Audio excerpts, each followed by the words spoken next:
BSP pharmacy. आज chemistry का portion lesson number 1 start करेंगे। केमिस्ट्री का पोर्शन लेसन नंबर 1 जो है वो हम स्टार्ट करेंगे बच्चों सॉलिड स्टेट। चैप्टर का नाम है solid state. Solid state lesson number 1।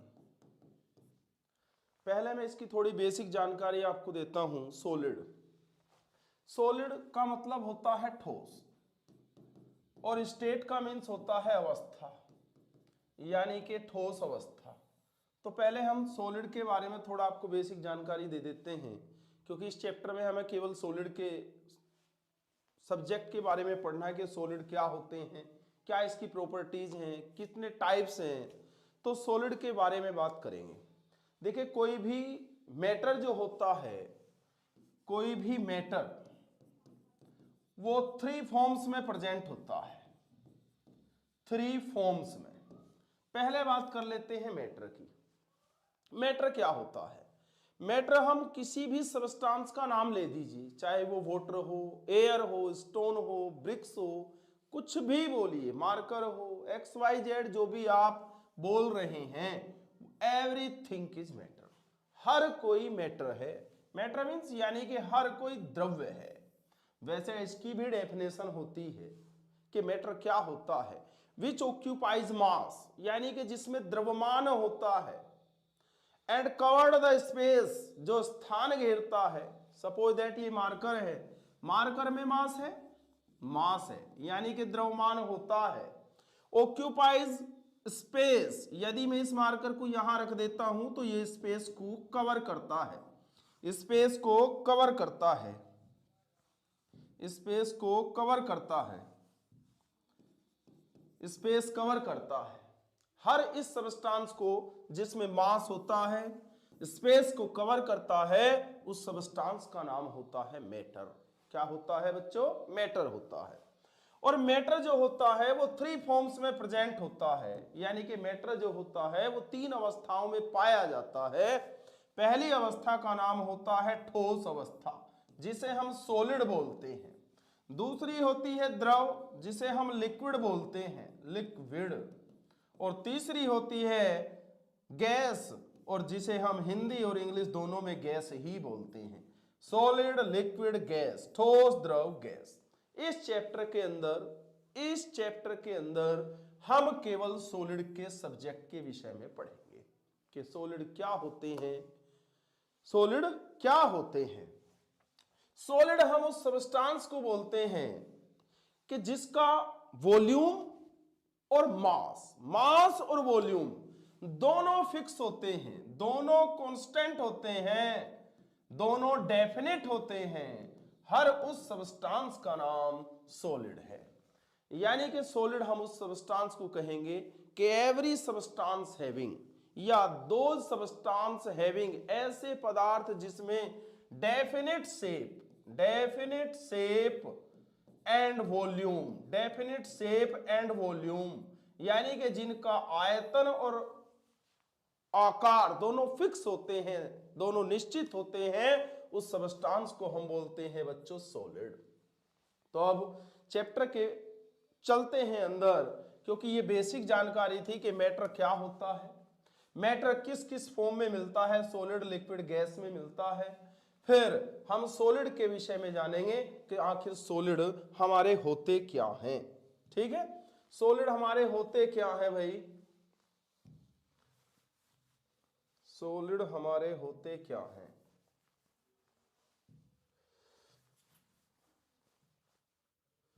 Solid हमारे होते क्या हैं?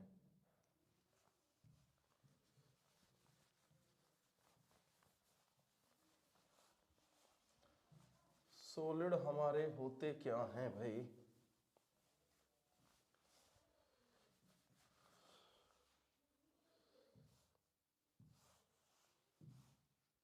तो लेसन नंबर 1 है बच्चों सॉलिड स्टेट। लेसन नंबर 1 क्या है? Solid state. सॉलिड स्टेट का मतलब क्या होता है? सॉलिड का मतलब मैंने तुम्हें बता दिया कि सॉलिड का मतलब होता है बच्चों ठोस। सॉलिड का मतलब क्या होता है? ठोस। और स्टेट का मतलब होता है अवस्था। स्टेट की अवस्थाओं की स्टडी हम इस चैप्टर के अंतर्गत करेंगे। चलिए अब आगे चलते हैं।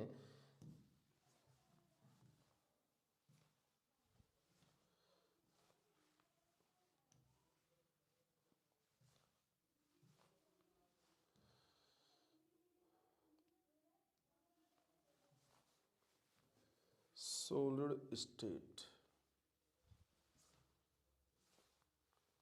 Solid state. देखिए, states of matter, states of matter, यानी कि मैटर जो होते हैं वो किस किस स्टेट में मिलते हैं। मैटर जो होते हैं वो किस किस स्टेट में मिलते हैं। State of matter. मैटर मैंने तुम्हें अभी बता दिया कि matters are found in 3 states. अभी अभी बताया था कि मैटर जो होते हैं वो 3 स्टेट में यानी कि 3 अवस्थाओं में पाए जाते हैं। पहली अवस्था होती है सॉलिड, सेकंड अवस्था होती है liquid and third is gas. It means पहली स्टेट हमारे पास होती है मैटर की solid, second is liquid and third is gas. तो किसी भी मैटर की 3 स्टेट है, 3 अवस्थाएं हैं। पहली अवस्था होती है solid, second is liquid and third is gas. Clear. अब चलते हैं करेक्टरिस्टिक। करेक्टरिस्टिक का मतलब इनकी विशेषताएं क्या होती हैं, क्या इनकी विशेषताएं होती हैं।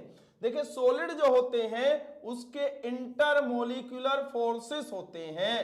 इंटरमोलिक्यूलर फोर्सेस, शॉर्ट में हम इसे बोल रहे हैं IMF। I means inter, M means molecular, F means force. Intermolecular force, अंतर आणविक बल होता है। जैसे मान लीजिए मैं समझा देता हूं तुम्हें। यहां देखिए, ये सॉलिड का मैंने कोई डायग्राम ड्रॉ किया है। मान ले रहे हैं ये कोई सॉलिड है।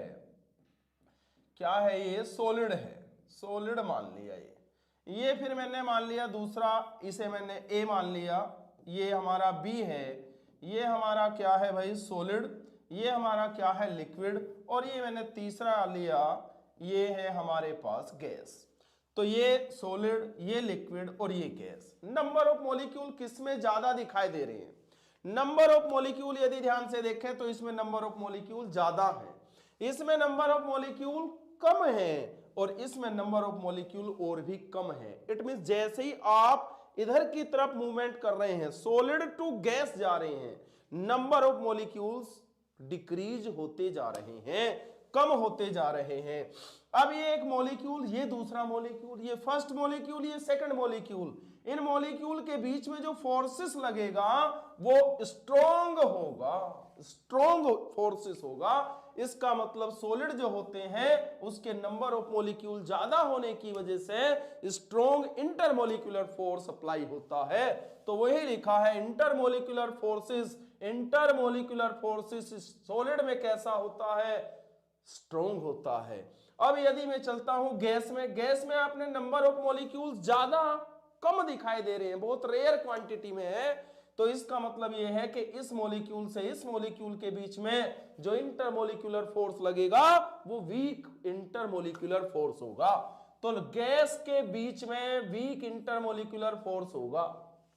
अब चलते हैं लिक्विड की तरफ। लिक्विड में यदि देखते हैं तो नंबर ऑफ मॉलिक्यूल सॉलिड से कम है लेकिन गैस से ज्यादा है। गैस से ज्यादा है तो जो इंटरमोलिक्यूलर फोर्स अप्लाई होगा वो इसके और इसके बीच का होगा, यानी कि दोनों का इंटरमीडिएट होगा। सॉलिड और गैस के मॉलिक्यूल के बीच में, यानी कि लिक्विड जो है हमारा ये, तो सॉलिड और गैस दोनों का इंटरमोलिक्यूलर फोर्स इसके बीच में अप्लाई हो रहा है लिक्विड के। तो बताया है first characteristic number 1, intermolecular force solid में सबसे ज्यादा होगा क्योंकि due to the presence of number of molecules in higher quantity. Second, liquid में क्या होगा? इंटरमीडिएट होगा क्योंकि इसमें नंबर ऑफ मॉलिक्यूल्स सॉलिड और गैस दोनों के बीच के होंगे। और गैस में नंबर इंटरमोलिक्यूलर फोर्स वीक होगा क्योंकि इसमें हमारे पास मॉलिक्यूल बहुत ही कम क्वांटिटी में होंगे। क्लियर। सेकंड पॉइंट की तरफ चलते हैं। सेकंड पॉइंट है डिस्टेंस। अब डिस्टेंस तुम देख के खुद बता सकते हो कि डिस्टेंस किस में ज्यादा दिखाई दे रही है। यदि मैं बात करूं सॉलिड के बीच में, मॉलिक्यूल के बीच में डिस्टेंस कम है या ज्यादा? कम है भाई, ये मॉलिक्यूल पहला, ये मॉलिक्यूल सेकंड, दोनों के बीच में डिस्टेंस कम है। यदि हम चलते हैं लिक्विड की तरफ तो लिक्विड में मॉलिक्यूल इस तरीके से होते हैं, और लिक्विड में जब मॉलिक्यूल इस तरीके से होते हैं तो एक मॉलिक्यूल से दूसरे मॉलिक्यूल, एक मॉलिक्यूल से दूसरे मॉलिक्यूल के बीच में डिस्टेंस जो होती है वो ज्यादा होती है। और गैस में मॉलिक्यूल यहां होते हैं, दूर दूर होते हैं बहुत ज्यादा, तो डिस्टेंस जो होती है वो भी हायर होती है। तो इसका मतलब डिस्टेंस, मॉलिक्यूलर डिस्टेंस, एक मॉलिक्यूल से दूसरे मॉलिक्यूल के बीच में लगने वाली डिस्टेंस, दूरी, सॉलिड में क्या हुई, सबसे कम सॉलिड में होती है क्योंकि नंबर ऑफ मॉलिक्यूल ज्यादा है। गैस में सबसे ज्यादा होती है क्योंकि नंबर ऑफ मॉलिक्यूल सबसे कम है। और लिक्विड में इंटरमीडिएट होती है भाई, क्योंकि नंबर ऑफ मॉलिक्यूल सॉलिड से कम है और नंबर ऑफ मॉलिक्यूल गैस से ज्यादा है। किसमें, लिक्विड में। तो ये दोनों को कॉन्सेप्ट क्लियर हुए। स्टेट ऑफ मैटर में हमने बताया कि मैटर जो होता है वो 3 टाइप्स का होता है। मैटर जो होता है वो 3 स्टेट में प्रेजेंट होता है। 1 is solid, another is liquid and third is gas. फिर हमने बताया कैरेक्टरिस्टिक में हमने केवल 2 कैरेक्टरिस्टिक की स्टडी की। पहली कैरेक्टरिस्टिक थी इंटरमोलिकुलर फोर्सेस यानी कि IMF हमने बताया कि सॉलिड में सबसे ज्यादा होता है, गैस में सबसे कम होता है और लिक्विड में सॉलिड और गैस का इंटरमीडिएट होता है। और सेकंड हमने बताया है डिस्टेंस यानी कि मॉलिक्यूलर डिस्टेंस सबसे कम हमारे पास होती है सॉलिड में, सबसे ज्यादा होती है हमारे पास गैस में, और दोनों के बीच की होती है लिक्विड में यानी कि इंटरमीडिएट होती है। क्लियर। चलिए अब आगे चलते हैं। ये लिखा हुआ है general characteristics of solid state, यानी कि सॉलिड स्टेट, सॉलिड जिस फॉर्म में पाया जा रहा है उसकी भी कुछ जनरल कैरेक्टरिस्टिक होती हैं, और वो 5 जनरल कैरेक्टरिस्टिक मैं आपको बता रहा हूं। नंबर 1 है दे have definite mass, volume and state. They have definite mass, volume and state. मान ले रहे हैं मैंने ये कोई सॉलिड लिया, सपोज दैट ये स्टोन है। क्या है ये, स्टोन है, और स्टोन हमारा क्या होता है, सॉलिड होता है। तो सॉलिड की डेफिनिट शेप मिलेगी, डेफिनिट मास मिलेगा, डेफिनिट वॉल्यूम और डेफिनिट स्टेट। ये स्टोन जो है ये आज भी इतना ही है, कल भी इतना ही है, यानी कि इसकी जो शेप है वो डेफिनिट है, फिक्स है, इसका वॉल्यूम भी फिक्स है और इसका मास भी फिक्स है। Second is intermolecular distance are short, अभी बताया था intermolecular distance are very short, क्योंकि नंबर ऑफ मॉलिक्यूल ज्यादा है, नंबर ऑफ मॉलिक्यूल ज्यादा है तो इंटरमोलिकुलर डिस्टेंस कम है। क्लियर।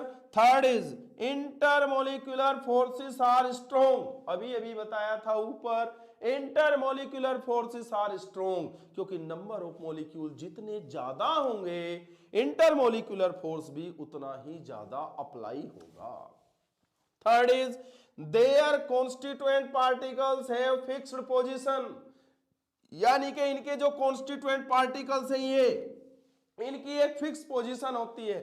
ऐसा नहीं कि ये पार्टिकल यहां से उठ के यहां मूवमेंट कर जाएगा, नहीं, ये पार्टिकल यदि यहां है क्योंकि इसमें हाईली अट्रैक्टिव फोर्स लगा हुआ है तो इसे ब्रेक करना इजी नहीं होगा, इसलिए their constituent particles have fixed position, इनकी पोजीशन फिक्स होती है।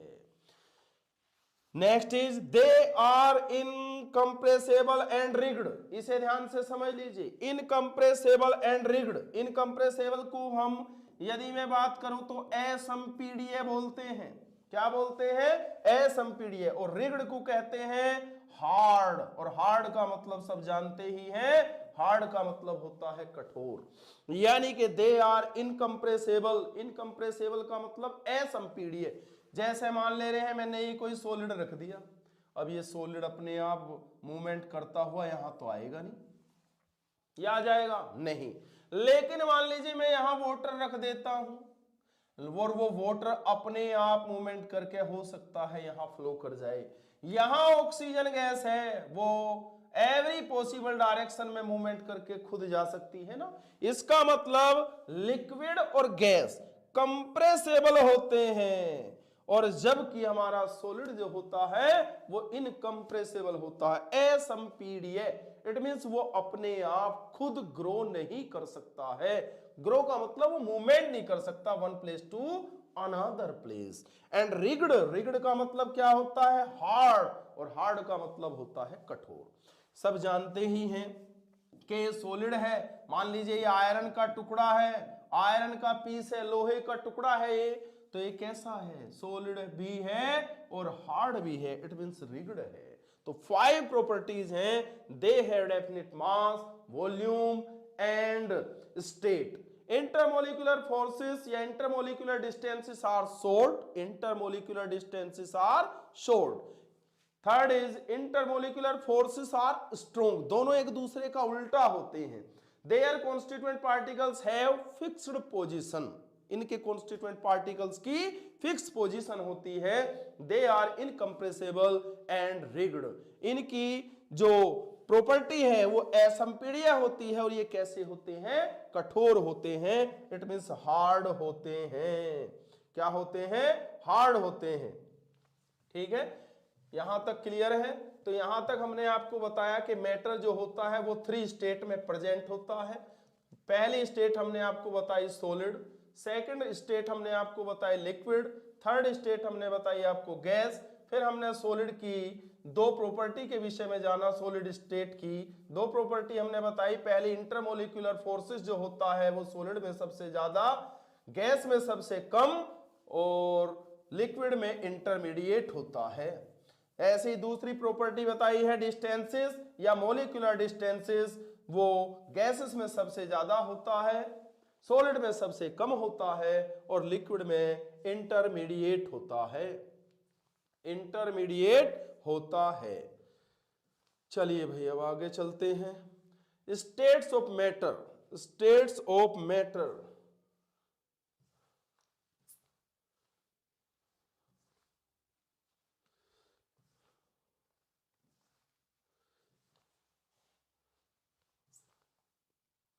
Characteristic, intermolecular forces strong,